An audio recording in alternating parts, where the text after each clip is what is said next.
ప్రభు యొక్క సన్నిధిలో చేరిన సహోదరులందరికీ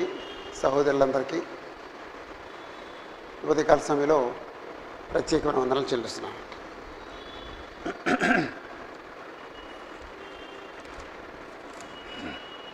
గురువారం మనం ప్రవక్తల గ్రంథాలు చదువుతున్నాం, ఇర్మియా గ్రంథం చదువుతున్నాం.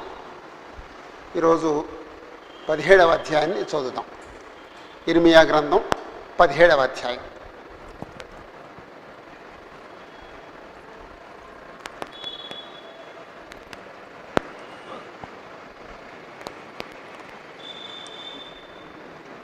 ఇర్మియా గ్రంథం 17వ అధ్యాయం. ఇర్మియా కాలంలో ప్రజలు బహు అశ్రద్ధగా ఉన్నారు.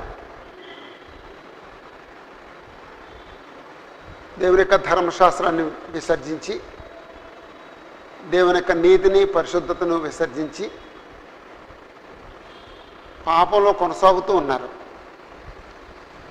అలా పాపంలో కొనసాగుతున్న ప్రజల్ని హెచ్చరించడానికి, గద్దించడానికి దేవుడు ఇర్మియాని పంపించాడు. అప్పుడు ఇర్మియా ఇంచుమించు 40 సంవత్సరాలు పనిచేశాడు. ఆయన ప్రసంగాలు చేస్తున్నాడు. ఓ సబ్జెక్ట్ తీసుకుని, ఇదిగో ఈ సబ్జెక్ట్ ఇలా చేయొద్దు, ఇదిగో ఇలా చేయండి, ఇలా నడుచుకోవద్దు, ఇలా నడుచుకోండి అని కొన్ని ఉదాహరణలతోనూ,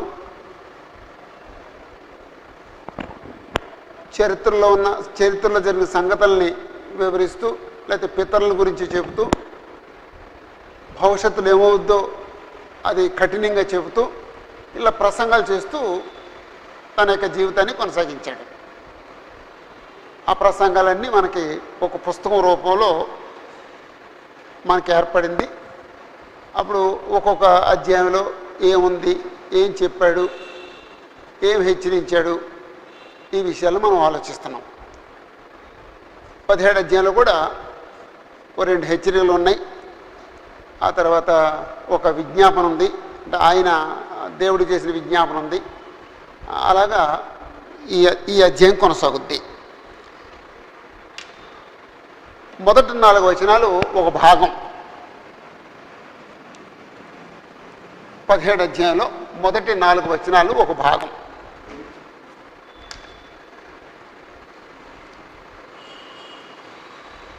ఇవి మనకు తెలియకపోవటం వల్ల మనం విషయాన్ని పట్టుకోలేకపోతాం. 1-2 సార్లు దాన్ని ఆలోచిస్తే ఆ విషయం ఏంటో పట్టుకుంటాం.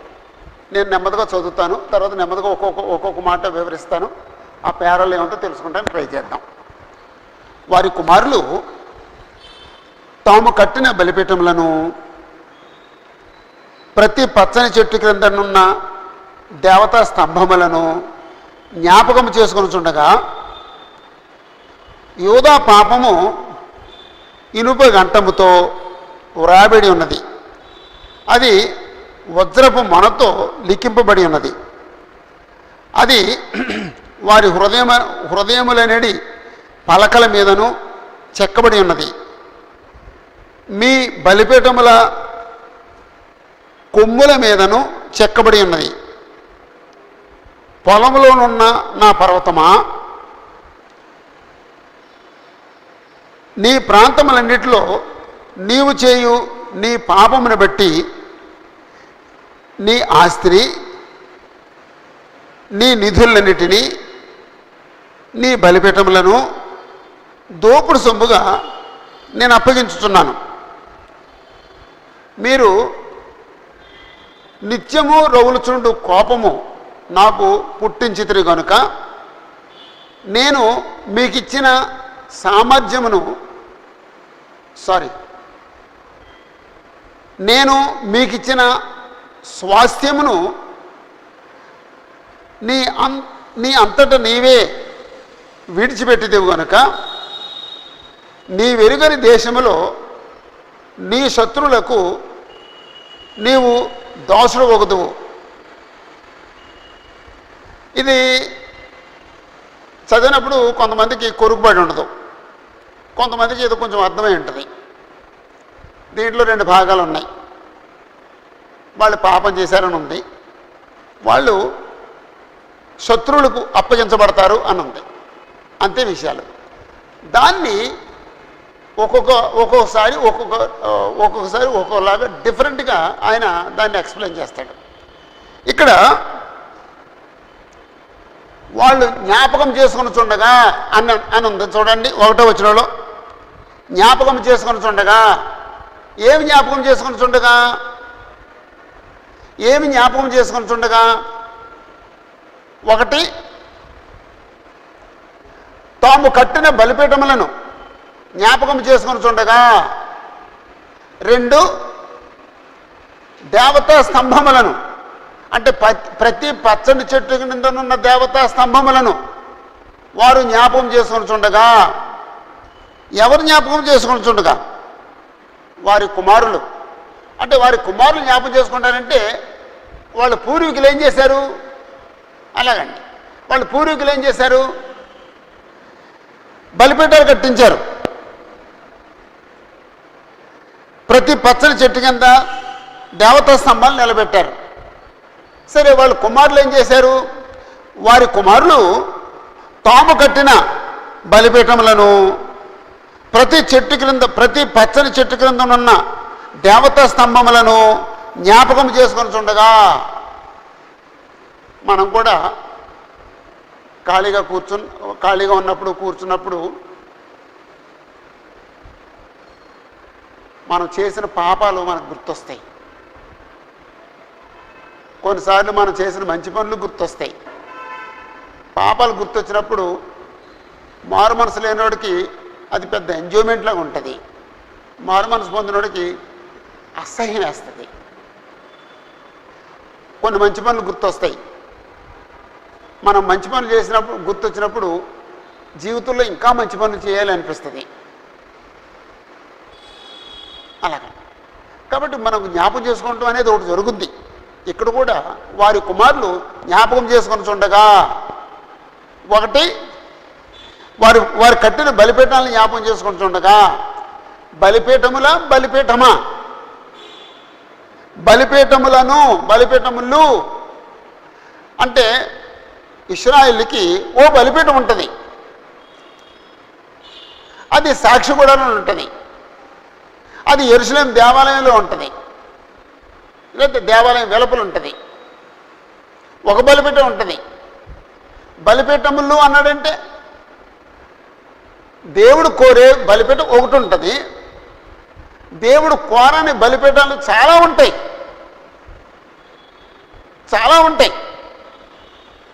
దేవుడు నిర్ణయించింది, దేవుడు కోరింది ఒకటే ఉంటుంది. దేవుడు నిర్ణయించింది ప్రజలు కట్టినవి చాలా ఉంటాయి. ఆ బలిపీఠాలన్నీ జ్ఞాపకం చేసుకున్నారు.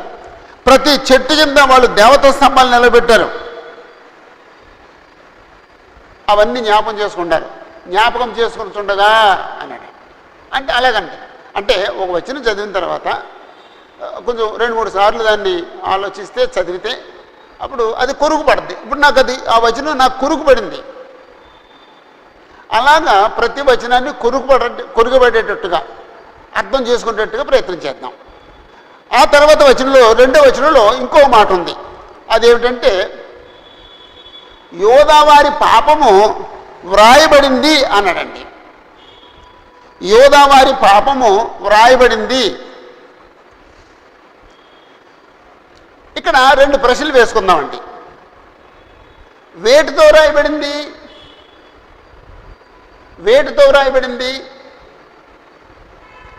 యోదావారి పాపము. రెండో ప్రశ్న, ఎక్కడ రాయబడింది? వేటితో రాయబడింది? ఎక్కడ రాయబడింది? యోదావారి పాపము ఇనుప కంఠముతో వ్రాయబడి ఉన్నది. అది వజ్రపు మొనతో లిఖింపబడి ఉన్నది. ఎక్కడ రాయబడింది? వేటితో రాయబడింది? మాస్టారు, వేటితో రాయబడింది? ఆ ఇనుప కంఠంతో రాయబడింది. 2 వజ్రపు మొనతో రాయబడింది. అంటే ఇనుప కంఠం దగ్గర 1 అంకె వేసుకో, వజ్రపు మొన దగ్గర 2 అంకె వేసుకో. అలాగండి.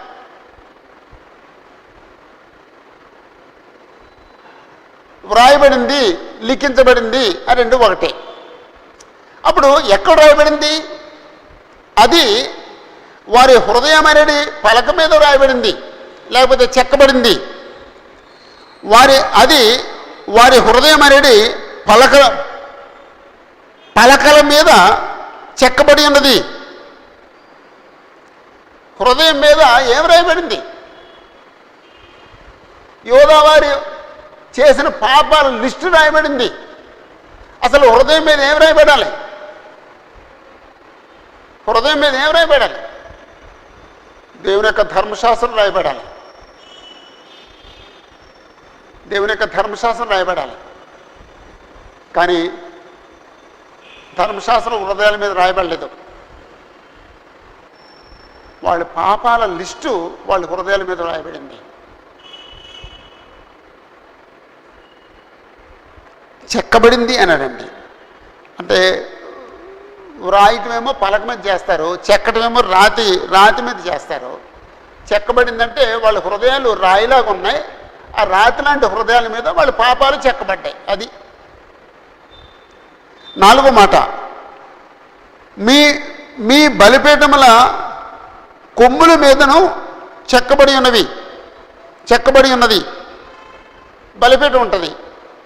బలిపీఠానికి కొమ్ములు ఉంటాయి. 4 ప్రక్కల 4 మూలల 4 కొమ్ములు ఉంటాయి. బలిపీఠం బొమ్మ చూస్తే ఎందుకు బలిపీఠం? మనం లేకపోతే ఇశ్రాయేలు అర్పించే అర్పణలు అర్పించడానికి, ధూపాన్ని లేకపోతే నైవేద్యాన్ని దహించడానికి, అందుకు బలిపీఠం. ఆ బలిపీఠం కొమ్ములు ఎందుకు? ఒక మనిషి పాపం చేసినప్పుడు వెళ్ళి ఆ కొమ్ములు పట్టుకొని దేవుణ్ణి ఆశ్రయిస్తే ఆ కొమ్ములు పట్టుకున్న వ్యక్తిని చంపకూడదండి. అప్పుడు యాజకుడు వచ్చి విమర్శించి అతను తప్పు చేస్తే శిక్షిస్తారు, అతను తప్పు చేయకపోతే అతనికి విడుదల కలుగు చేస్తారు. అంచేత కొమ్ములు క్షమాపణకు గుర్తుగా ఉన్నాయి. ఆ కొమ్ముల మీదే వీళ్ళు పాపాలు చెక్కబడితే, ఈ పాపం చేసిన వెళ్ళి కొమ్ము పట్టుకుంటే వీడి పాపాల కొమ్ముల మీద ఉంటాయి. ఇక దేవుని యొక్క ఆశ్రయం దొరకదు, దేవుని యొక్క సహాయం దొరకదు.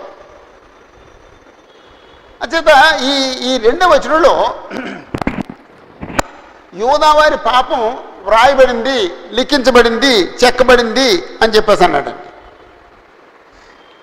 అప్పుడు నేను 2 ప్రశ్నలు వేశాను. వేడితో రాయబడింది, ఇనప కంఠంతో రాయబడింది, వజ్రపు మొనతో రాయబడింది. ఆ 2 కూడా చాలా కఠినమైనవి, లేకపోతే అంటే సున్నితమైనవి కాదు. చాలా అంటే రాతి మీద రాయడానికి శక్తి గలవి. ఎక్కడ రాయబడ్డాయి? వాళ్ళ హృదయాల మీద రాయబడ్డాయి. బలిపీఠము కొమ్ముల మీద రాయబడ్డాయి. అంటే మనం సులువుగా యోధావారి పాపం వ్రాయబడింది, ఎక్కడ రాయబడింది, వేటితో రాయబడింది అనే 2 ప్రశ్నలతో 2వ వచనాన్ని మనం అర్థం చేసుకున్నాం. ఇప్పుడు మనం ప్రాక్టికల్గా ఒక మాట అనుకోవచ్చు. ఎలాగంటే నా మనసులో ఎప్పుడు దేవుని యొక్క వాక్యం నా మనసులో ఉందా? పాపం ఎలా చేయాలి, పాపం ఇంకెంత బాగా చేయాలి, ఇంకా గొప్పగా ఎలా చేయాలి, ఇంకా లోతుగా ఎలా చేయాలి, ఇంకా ఎక్కువ పాపం ఎలా చేయాలి అని ఆ పాపాన్ని గురించిన ఆలోచన ఉందా? అంటే దేవుని యొక్క వాక్యం నా మనసులో ఉందా? పాపపు ఆలోచనలు నా మనసులో ఉన్నాయా? నా హృదయం దేవుని యొక్క వాక్యాన్ని అనుసరించడానికి స్పందిస్తుందా? పాపం చేయడానికి నా హృదయం స్పందిస్తుందా? ఆలోచించుకోవచ్చండి.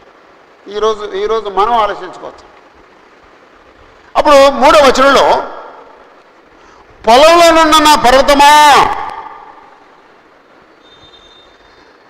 నీ ప్రాంతములన్నిటిలోనూ నీవు చేయు నీ పాపములు బట్టి, అంటే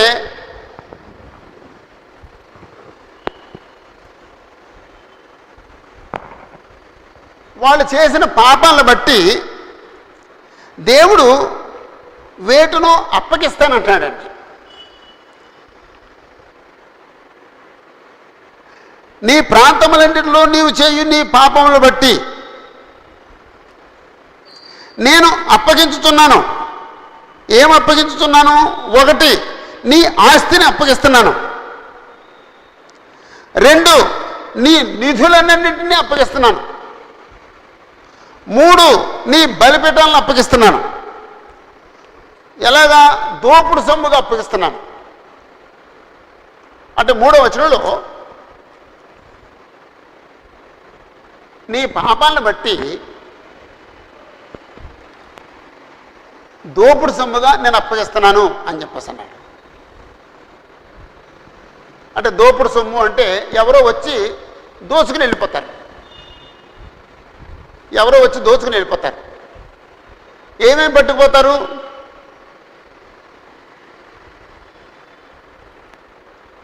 నీ ఆస్తిని.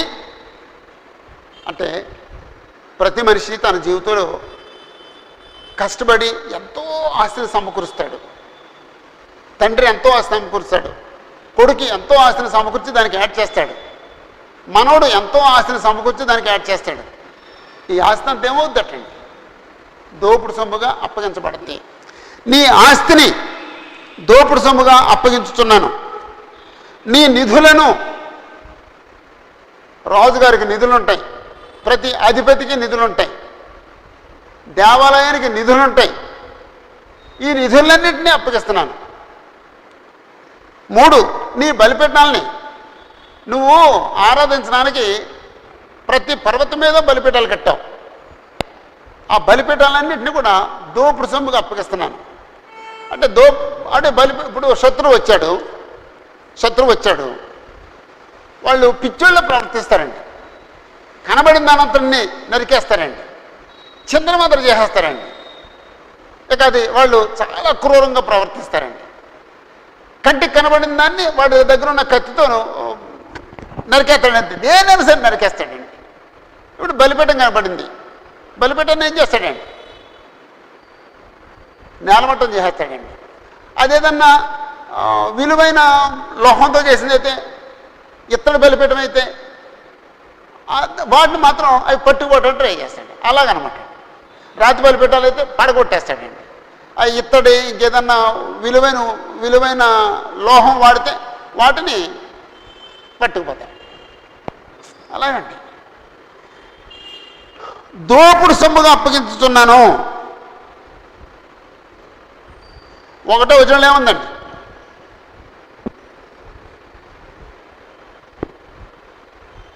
వారి కుమారులు వారు చేసిన పాపాలను జ్ఞాపకం చేసుకున్నారు. 2వ వచనంలో ఏముందండి? వారి పాపాలు వ్రాయబడ్డాయి. వేటితో రాయబడ్డాయి? ఎక్కడ రాయబడ్డాయి? 3వ వచనంలో వారు చేసిన పాపాన్ని బట్టి దేవుడు దోపుడు సొమ్ముగా అప్పగించబోతున్నాడు. 4వ వచనంలో మీరు నిత్యము రవులుచుండు కోపము నాకు పుట్టించితిరి. నిత్యము రవులుచుండు కోపము నాకు పుట్టించితిరి. అక్కడ కోపం పుట్టించారు. ఎలాంటి కోపం పుట్టించారు? రవులుచుండు కోపం పుట్టించారు. ఎంతకాలం రవులుతుంది? నిత్యము రవులుచుండు కోపాన్ని పుట్టించారు.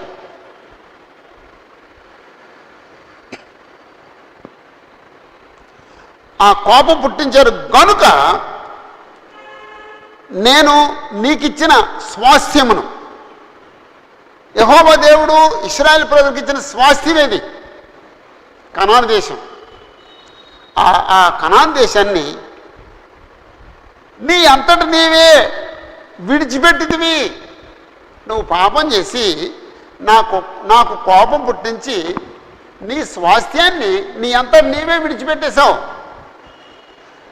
గనుక నీ వెరుగని దేశంలో నీ శత్రువులకు దానిని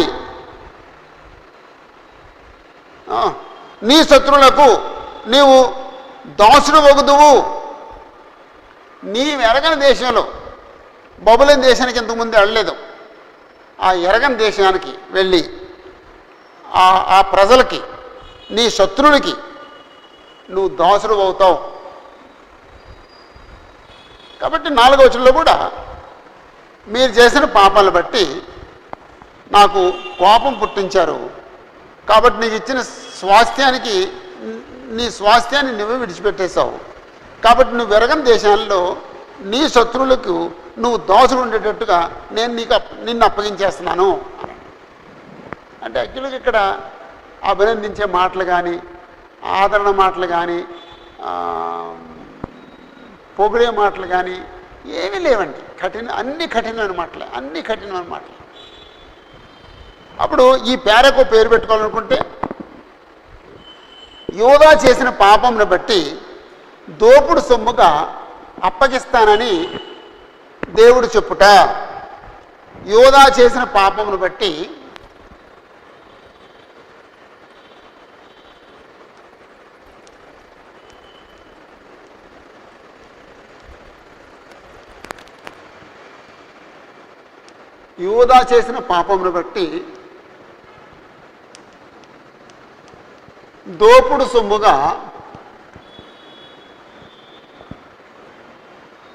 దోపుడు సొమ్ముగా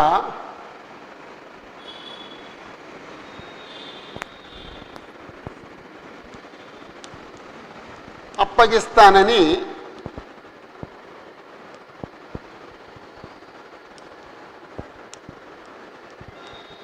దేవుడు చెప్పుట.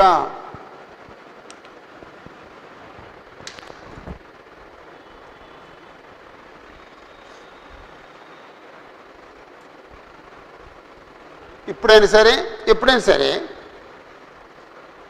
దేవుడు అసహించుకునేది ఆజ్ఞాతిక్రమం. దేవుడు అసహించుకునేది పాపం. ఏ మనిషి అయినా పాపం చేస్తే, పాపంలో కొనసాగితే, మారు మనసు పొంది దాన్ని విడిచిపెట్టుకోకపోతే దేవుని యొక్క కోపం ఉంటుంది. అంతే. ఎప్పుడైనా సరే పాపం చేయటం, పాపంలో కొనసాగటం అది ఏ మనిషికి క్షేమం కాదు.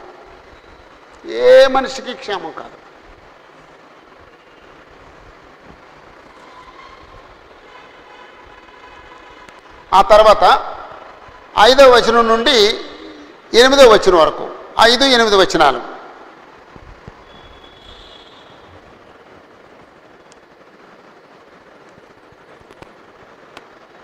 మన బైబిల్లో 5, 11 వచనాలు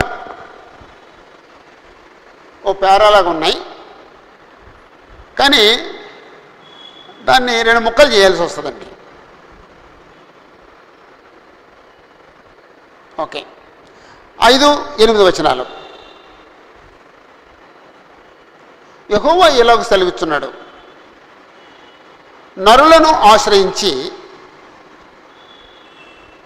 శరీరులను తనకు ఆధారముగా చేసుకొనుచు తన హృదయమును యెహోవా మీద నుండి తొలగించుకుని వాడు శాపగ్రస్తుడు. వాడు ఎడారిలోని అరుహా వృక్షము వలె ఉండును. మేలు వచ్చినప్పుడు అది వానికి కనబడదు. వాడు అడవిలో కాలిన నేల యందును నిర్జనమైన చవిటి భూమి యందును నివసించును. 7వ వచనం. యెహోవాను నమ్ముకొని వాడు ధన్యుడు. యెహోవా వానికి ఆశ్రయముగా ఉండును. వాడు జలముల యొద్ద నాటబడిన చెట్టు వలె నుండును, అది కాలువల యోరను దాని వేళ్ళు తన్నును, వెట్ట కలిగినను దానికి భయపడదు, దాని ఆకు పచ్చగా నుండును, వర్షము లేని సంవత్సరమున చింత నొందదు, కాపు మానదు. ఎవరైనా చెప్పండి, ఈ 4 వచనాల్లో ఏముంది? యెహోవాని నమ్ముకోవాలి అనుంది. యెహోవాని నమ్ముకున్నవాడు ధన్యుడు అనుంది. ఇంకొకటేముంది? యెహోవాని నమ్ముకున్నాడు శాపగ్రస్తుడు అనుంది. అంటే యెహోవాని నమ్ముకున్న వాళ్ళు, యెహోవాని నమ్ముకున్నవాళ్ళు. యెహోవాని నమ్ముకున్నాడు ఎవడు నమ్ముకుంటాడు? మనిషిని నమ్ముకుంటాడు. అప్పుడు నరుని నమ్ముకున్నవాడు యెహోవాని నమ్ముకున్నవాడు. అప్పుడు ఇంకా వివరంగా అనుకుంటే నరుని నమ్ముకున్నవాడు శాపగ్రస్తుడు, యెహోవాని నమ్ముకున్నవాడు ధన్యుడు. అంటే ఆ పేరలో ఉందన్నమాట అండి ఆ 4 వచనాల్లో. మొదటేమో యెహోవాని నమ్ముకున్నవాడు. దాన్ని ఎలా వివరించాడంటే యెహోవా ఇల్లోకి సెలవిస్తున్నాడు, నరులను ఆశ్రయించి శరీరాలను తనకు ఆధారం చేసుకొనొచ్చు, నరులను ఆశ్రయించి నరులను తనకు ఆధారం చేసుకునేవాడు లేక చేసుకొనొచ్చు. అంటే శరీరులను అంటే నరులను శరీరులను ఆధారం చేసుకొనొచ్చు. తన హృదయమును యెహోవా మీద నుండి తొలగించుకునేవాడు, నరులను ఆశ్రయించి యెహోవా యొద్ద నుండి తన హృదయాన్ని తొలగించుకునేవాడు శాపగ్రస్తుడు. నరులను ఆశ్రయించేవాడు శాపగ్రస్తుడు. అంటే 5వ వచనంలో తన హృదయాన్ని యెహోవా మీద నుంచి తొలగించుకునేవాడు శాపగ్రస్తుడు అన్నాడు. నరులను ఆశ్రయించేవాడు శాపగ్రస్తుడు. వాడు ఎలాగుంటాడు? వాడు ఎలాగుంటాడంటే ఎడారిలో ఉండే ఒక చెట్టులాగా ఉంటాడు, ఒక వృక్షలాగా ఉంటాడు.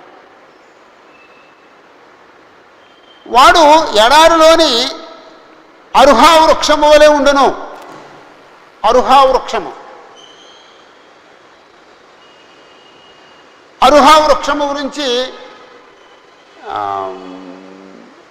అంటే ఇక్కడ వివరంగా లేదు, కానీ 46 అధ్యాయంలో 48 అధ్యాయంలో 6వ వచనంలో ఈ అరుహా వృక్షం అనే మాట అక్కడ కనపడుద్ది.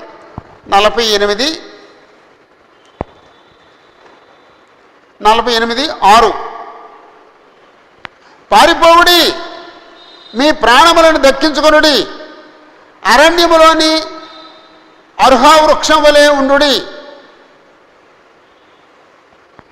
అరుహా వృక్షము అనే మాట మన ఇంగ్లీష్ బైబిల్లో కూడా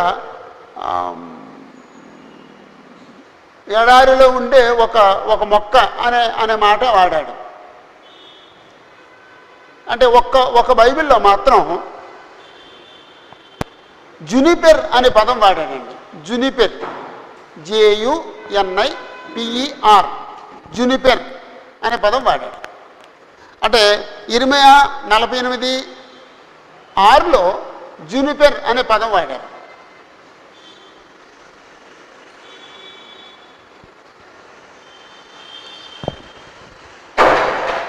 ఇక్కడ కూడా 17:6లో కూడా ఆ పదం వాడలేదు. మీరు ఎప్పుడైనా తర్వాత కొంచెం వెరిఫై చేసుకోండి. అంటే అరుహా వృక్షం అనే మాట తెలుగు నిఘంటువులో లేదు.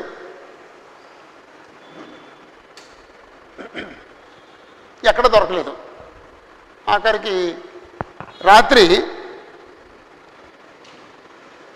ఇర్మియా 48:6లో దొరికింది. దాన్ని ఇంగ్లీష్ బైబిల్లో ఏదో వెర్షన్, అది ఇంగ్లీష్ స్టాండర్డ్ వెర్షన్ అనుకుంటానండి. ఆ స్టాండర్డ్ వెర్షన్లో మాత్రం జునిపెర్ అనే పదం దొరికింది.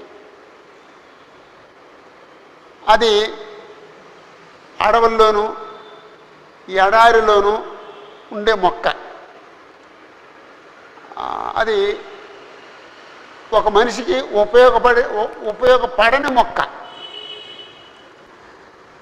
దాని గురించి ఏమంటాడంటే, వాడు అంటే యెహోవాను విసర్జించినవాడు ఎడారిలోని అరుహా వృక్షం వలె ఉంటాడు. మేలు వచ్చినప్పుడు అది వానికి కనబడదు, అంటే మేలు చేయడానికి ఉపయోగపడదు. ఇప్పుడు మామిడి చెట్టు ఉంది, మేలు చేస్తుంది, ఆక్సిజన్ ఇస్తుంది, తర్వాత కలపిస్తుంది, లేదా ఫలాలు ఇస్తుంది. ఇది అరుహా వృక్షం మేలు చేయదు. మేలు వచ్చినప్పుడు, మేలు చేయవలసి వచ్చినప్పుడు అది వానికి కనబడదు. వాడు అడవిలో కాలిన నేల ఎందును నిర్జనమైన చవిటి భూమి ఎందును నివసించును. అంటే యెహోవాను విసర్జించినవాడు ఎలాగుంటాడంటే అడవిలో కాలిన నేలలాగా ఉంటాడటండి. యెహోవాను విసర్జించినవాడు ఎలాగుంటాడంటే నిర్జనమైన చవిటి భూమి యందు ఉండే చెట్లాగా ఉంటాడు. అక్కడ నివసించే లేదా అక్కడ ఉండే చెట్లాగా ఉంటాడు. అంటే ఫలాలు లేని, ఉపయోగపడని, వినియోగానికి రాని యెహోవాను విసర్జిస్తే అది భయంకరమైన జీవితం అండి, భయంకరమైన బ్రతుకండి. ఒకవేళ మనం ఆలోచిస్తే ఇప్పుడు లోకంలో యెహోవాని విసర్జించే వాళ్ళు ఎంతమంది ఉన్నారు? యెహోవాని హత్తుకున్న వాళ్ళు ఎంతమంది ఉన్నారు? యేసుప్రభువును విసర్జించిన వాళ్ళు ఎంతమంది ఉన్నారు? యేసుప్రభు తెలియని వాళ్ళు ఎంతమంది ఉన్నారు? యేసుప్రభువును హత్తుకున్న వాళ్ళు ఎంతమంది ఉన్నారు?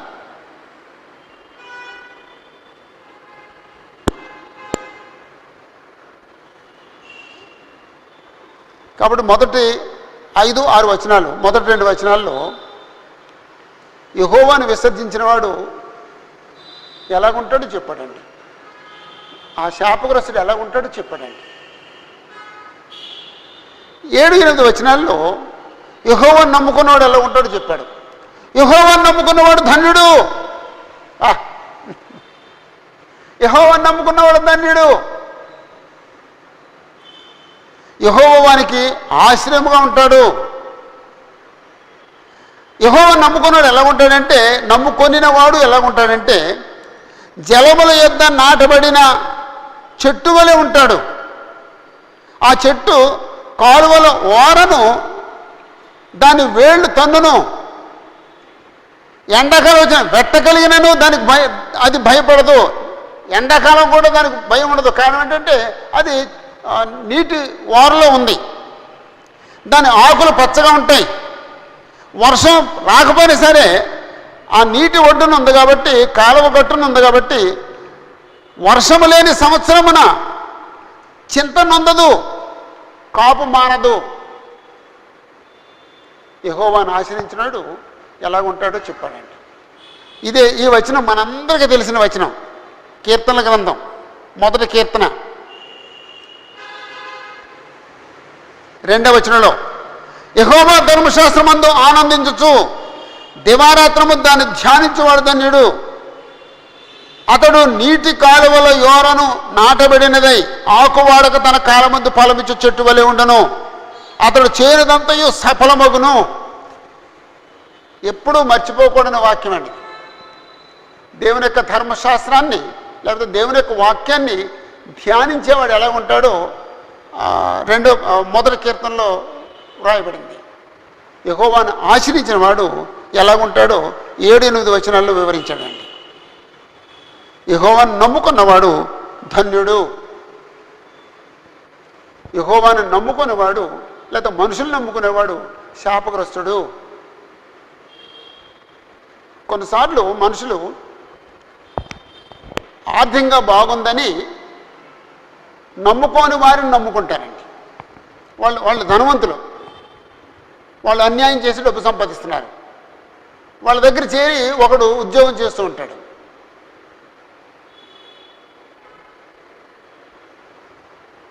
ఈ మోసగాళ్ళు, అన్యాయం చేసేవాళ్ళు, అన్యాయంగా డబ్బు సంపాదించేవాళ్ళు ఆ డబ్బును చూసి వీడు అనుకుంటాడు, ఇదంతా నాదే అనుకుంటాడండి. నాకు గొప్ప ఆశ్రయం వీళ్ళు అనుకుంటాడు. వీళ్ళు బాగా ధనవంతులు, బాగా ఆశ్రయం అనుకుంటాడు. వాడు అన్యాయం చేశాడు, అన్యాయంగా డబ్బు సంపాదించాడు. ఒకళ్ళు ఎప్పుడన్నా పట్టబడ్డాడు అనుకోండి, వీడికి ఆశ్రయం ఉంటుందా? కాబట్టి ఎప్పుడు కూడా అన్యాయం చేసి డబ్బు సంపాదించేవాడి దగ్గర నువ్వు ఉద్యోగం చేయొద్దు. న్యాయంగా డబ్బు సంపాదించేవాడి దగ్గర ఉద్యోగం చేయొచ్చు. నువ్వు న్యాయంగా ఉద్యోగం చేస్తూ బ్రతకొచ్చు. మోసగాళ్ళ దగ్గర, అన్యాసుల దగ్గర, దేశద్రోహుల దగ్గర వాళ్ళ దగ్గర ఉద్యోగం చేయకూడదు. వాళ్ళు ఎంత జీతం ఇచ్చినా సరే ఉద్యోగం చేయకూడదు. ఎప్పుడో వాళ్ళ పాపం పండుద్ది, వాళ్ళు జైలుకి వెళ్తారు. వాళ్ళతో పాటు వాళ్ళ దగ్గర ఉద్యోగం చేసేవాడు కూడా జైలుకి వెళ్ళవలసి వస్తుంది. భయంకరమండి. మనుషుల్ని నమ్ముకోవద్దు, మనుషుల్ని ఆశ్రయించవద్దు. యెహోవాను నమ్ముకో, యెహోవాను ఆశ్రయించు. యెహోవాను నమ్ముకో, యెహోవాను ఆశ్రయించు.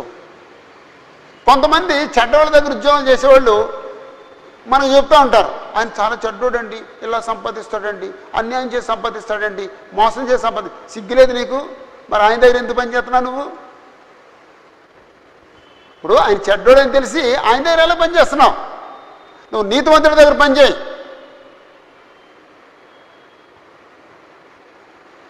నరుల్ని ఆశ్రయించొద్దు.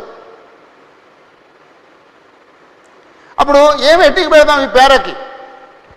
5-8 వచనాలకి నరుని నమ్ముకునేవాడు యెహోవాను నమ్ముకునేవాడు.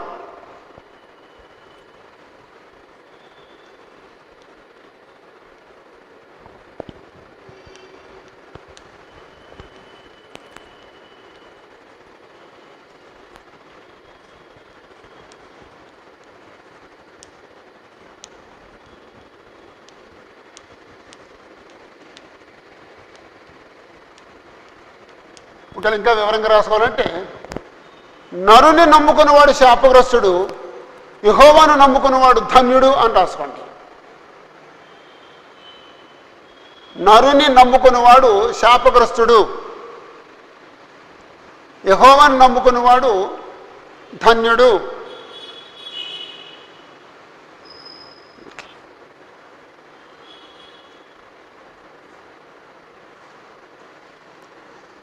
తొమ్మిది 11 వచనాలు. 9-11 వచనాలు. హృదయము అన్నిటికంటే మోసకరమైనది, అది ఘోరమైన వ్యాధి గలది. దాన్ని గ్రహింపగలవాడెవడు? హృదయము అన్నిటికంటే మోసకరమైనది, అది ఘోరమైన వ్యాధి గలది. దాన్ని గ్రహింపగలవాడెవడు? ఒకని ప్రవర్తన బట్టి వాని క్రియల ఫలము చొప్పున ప్రతీకారము చేయుటకు యెహోవా అను నేను హృదయమును పరిశోధించువాడను, అంతరింద్రియములను పరీక్షించువాడను.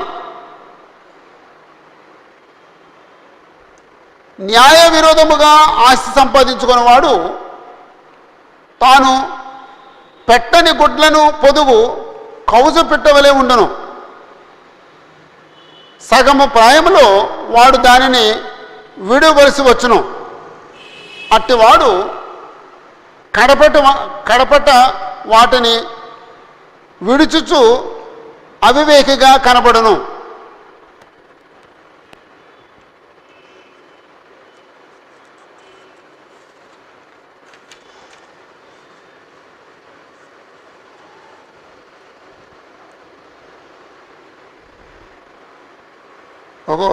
అంటే ప్రపంచమంతా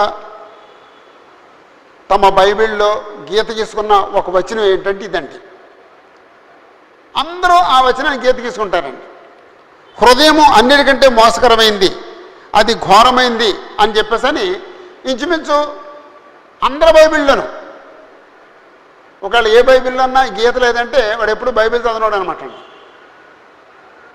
సామాన్యంగా బైబిల్ అవగాహన ఉన్న వాళ్ళు ఈ వచనాన్ని గుర్తుపెట్టుకుంటారు. అంటే గుర్తుపెట్టుకుంటే నా హృదయం ఘోరమైన వ్యాధి గలది, అన్నిటికంటే నా హృదయం మోసకరమైంది అని గుర్తుపెట్టుకోడండి. అదేదో మోసకరమైంది అన్నట్టు గుర్తుపెట్టుకుంటాడండి. అదేదో కాదు, నీ హృదయమే మోసకరమైంది, నీ హృదయమే భయంకరమైన వ్యాధి గలది.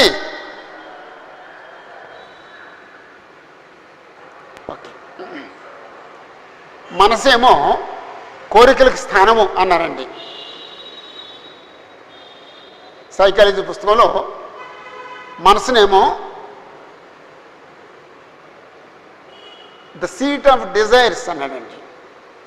ద సీట్ ఆఫ్ డిజైర్ అంటే కోరికలకు స్థానము. హృదయాన్నేమో భావోద్రేకములకు స్థానము అని, ఎమోషన్స్కి హృదయం స్థానం అన్నాడండి. అంటే మన జీవితం ఎలా నడుస్తుందంటే, మనసేమో విషయాల్ని సేకరిస్తుంది, గ్రహిస్తాం. మనం విన్నదాన్ని లేదా నేర్చుకున్న దాన్ని నమ్మిన దాన్ని అనుసరించడానికి హృదయం దాన్ని ఫీల్ అవుద్ది, దాన్ని అనుసరిస్తుంది. మనసేమో సేకరిస్తుంది, హృదయం ఏమో దాన్ని పాటిస్తుంది. మంచి అని తెలిసిన తర్వాత దాన్ని పాటించకపోతే హృదయం చెడిపోయిందనమాట అండి. మంచి అని తెలిసి దాన్ని పాటిస్తే హృదయం సరిగా ఉందన్నమాట అండి. అప్పుడు ఇది మంచి అని తెలిసి ఈ హృదయం దాన్ని పాటించకపోతే అప్పుడు మనసాక్షి పెట్టాడు దేవుడు. ఆత్మ అంటే 3 సంగతులు, మనసు, మనసాక్షి, మనసు, హృదయము, మనసాక్షి. అప్పుడు మనసాక్షి ఏం చేద్ది? నువ్వు తప్పు చేసావు, నువ్వు తప్పు చేసావు, నువ్వు తప్పు చేసావు, నువ్వు తప్పు చేసావని దోషారోపణ చేద్ది. అప్పుడు నేను పాపినవుతాను. కాబట్టి ఎప్పుడు ఇలాగ ఈ 3 ఇలా పనిచేస్తూనే ఉంటాయి, ఎప్పుడు పనిచేస్తూనే ఉంటాయి. కొన్నిసార్లు మనసుని హృదయంలాగా రాశారు, కొన్నిసార్లు మనసుని హృదయంలో రాశారు, కొన్నిసార్లు హృదయాన్ని మనసులా రాశారు. అంచేత అది వర్రీ అవ్వక్కర్లేదు, కన్ఫ్యూజ్ అవ్వక్కర్లేదు. మనసు చేసే పని ఏమిటి, హృదయం చేసే పని ఏమిటి?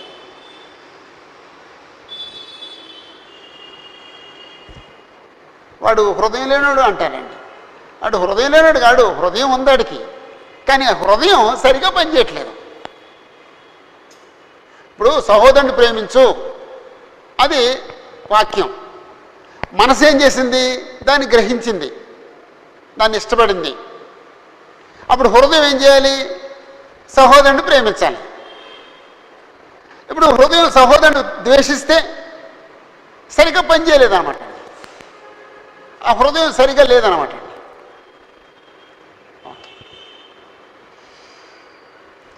హృదయము అన్నిటికంటే మోసకరమైంది, అది ఘోరమైన వ్యాధి గలది. దాన్ని గ్రహించగలవాడెవడు అంటే 9వ వచనంలో గ్రహించగలవాడెవడు అనే ప్రశ్న వేశాడు. కానీ 10వ వచనంలో దాన్ని గ్రహించగలవారు ఎవరో చెప్పారండి. ఎవరు గ్రహించగలరు? దేవుడు గ్రహించగలడు. ఒకను ప్రవర్తన బట్టి వాని క్రియల ఫలము చొప్పున ప్రతీకారం చేయుటకు యెహోవా అను నేను హృదయములను పరిశోధించువాడను. యెహోవా అను నేను హృదయాన్ని పరిశోధిస్తాను. ఎందుకు? వాని ప్రవర్తన బట్టి వాని క్రియల ఫలము చొప్పున వానికి ప్రతీకారం చేయటానికి యెహోవా దేవుడు హృదయాన్ని పరిశోధిస్తాడు. అప్పుడు హృదయాన్ని పరిశోధించి ఆ హృదయం సరిగా ఉంటే దానికి మంచి ప్రతిఫలం ఇస్తాడు. హృదయాన్ని పరిశోధించి అది సరిగా లేకపోతే దానికి శిక్ష విధిస్తాడు, చెడ్డ ప్రతిఫలం ఇస్తాడు. ఒకరి ప్రవర్తన బట్టి వాని క్రియల ఫలము చొప్పున ప్రతీకారం చేయుటకు యెహోవా నేను హృదయమును పరిశోధించువాడను, అంతరింద్రియములను పరీక్షించువాడను. హృదయము, అంతరింద్రియము పర్యాయ పదాలు. పరిశోధించటం, పరీక్షించటం పర్యాయ పదాలు. హృదయాన్ని పరిశోధించటం, అంతరింద్రియాన్ని పరీక్షించటం అది యెహోవా వశము. ఎందుకు చేస్తాడంటే హృదయాన్ని బట్టి ఒకని ప్రవర్తన ఉంటుంది, ఆ ప్రవర్తన క్రియలు బట్టి దేవుడు ప్రతీకారం చేస్తాడు. అందుకొరకు అంటే హృదయాన్ని పరిశోధించేవాడెవడు అనే ప్రశ్న 9వ వచనం లేసి 10వ వచనంలో ఎవరు పరిశోధిస్తారో చెప్పాడు. యెహోవా పరిశోధించును. ఎందుకు పరిశోధించును? వాని క్రియలు బట్టి లేదా వాని ప్రవర్తన బట్టి వానికి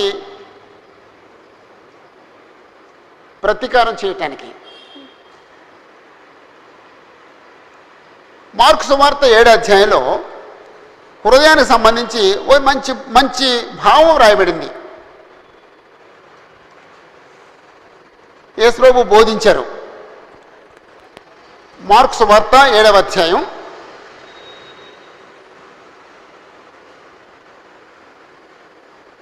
20వ వచనం నుండి, మనుషుని లోపల నుండి బయటకు బయలు వెళ్ళినవి మనుషుని అపవిత్రపరుస్తుంది.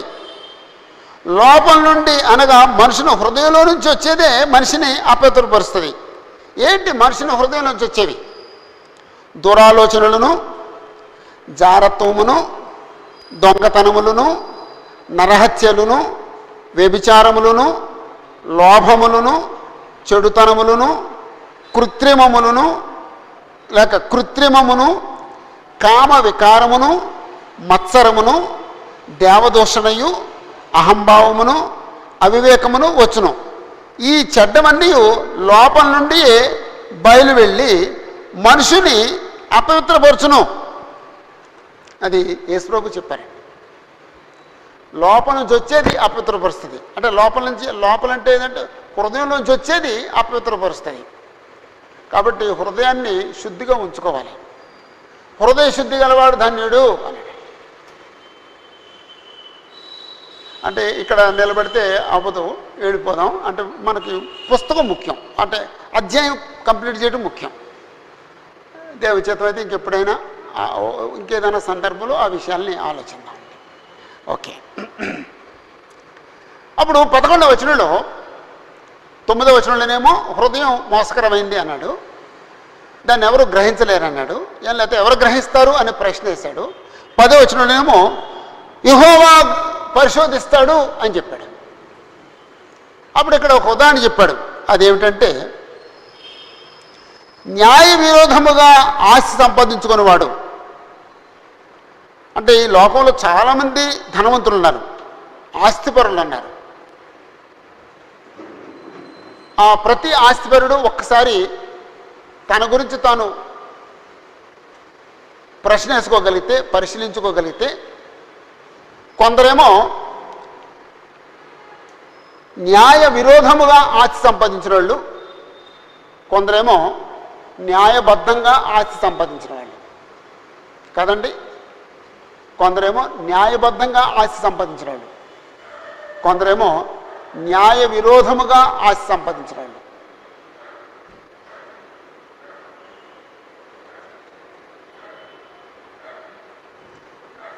అప్పుడు న్యాయ విరోధంగా సంపాదించిన వ్యక్తిని ఒక పక్షితో పోల్చాడు. ఏంటో పక్షి? కౌజు పెట్ట. తాను పెట్టని గుడ్లను పొదుగు కౌజు పెట్టవలే ఉన్నాడు. కౌజు పెట్ట తాను పెట్టని గుడ్ల మీద పొదుగుతుందటండి. ఇప్పుడు ఒక పెట్ట ఉంది, లేకపోతే కౌజు పెట్ట ఉంది, అక్కడేవో గుడ్లు కనపడితే పొదిగింది. సరే, పొదిగితే అవి ఆ గుడ్లు పిల్లలైనవి. అవి దాని పిల్లలా ఆ పిల్లలు దానిలాగా ఉంటాయా? ఆ పిల్లలు దాంతో సహకరిస్తాయా? ఒకవేళ పాము పిల్లలు అనుకోండి, పాము గుడ్లు అనుకోండి, పాము గుడ్ల మీద ఇది పొదిగింది అనుకోండి, పిల్లలు అవుతాయి.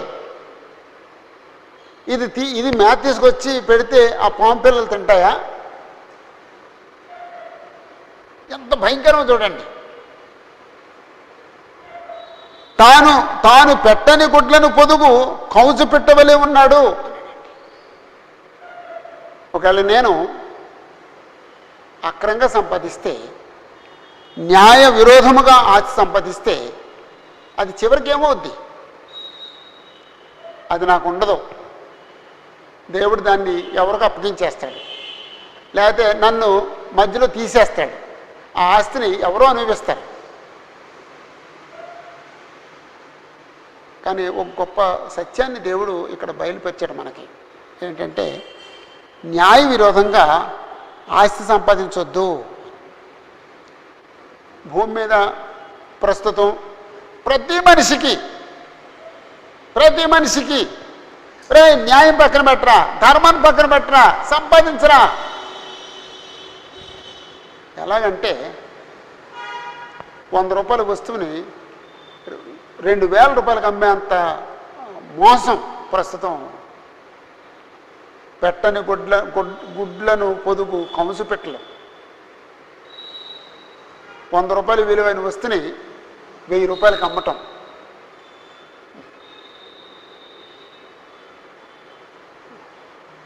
రూపాయి విలువైన వస్తువుని 100 రూపాయలకు అమ్మటం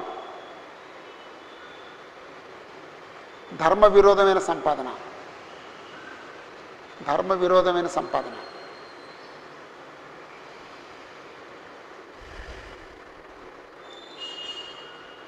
అప్పుడు కొంచెం వివరిస్తున్నాడు. అంటే పక్షిని వదిలిపెట్టేశాడు. అన్యాయంగా సంపాదించే మనిషి దగ్గర వచ్చాడు. సగము ప్రాయంలో వాడు దాన్ని విడవలసి వచ్చును. అట్టివాడు కడపట వాటిని విడుచుచు అవివేకిగా కనబడును. సగం ప్రాయంలోనే వాడు దాన్ని విడవలసి వచ్చును. అంటే మధ్య వయసులోనే అతను చనిపోయాడు. అప్పుడు సంపాదించిన ఆస్తిని ఏం చేస్తాడు? విడిచిపెట్టి వెళ్ళిపోతాడు. అంతే, పట్టుకెళ్ళడు. అట్టివాడు కడపట వాటిని విడుచుచు అవివేకిగా కనబడును. అప్పుడు ఈ పేరకేం పేరు పెట్టుకుందామండి? హృదయము అన్నిటికంటే మోసకరమైనది అని పేరు పెట్టుకుందాం.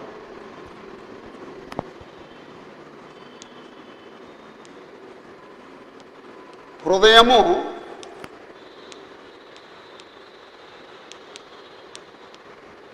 అన్నిటికంటే మోసకరమైనది.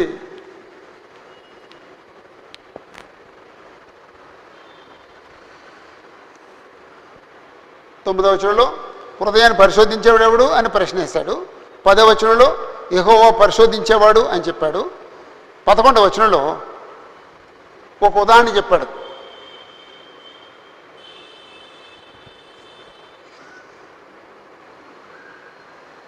న్యాయ విరోధంగా ఆస్తి సంపాదించేవాడి గురించి చెప్పాడు.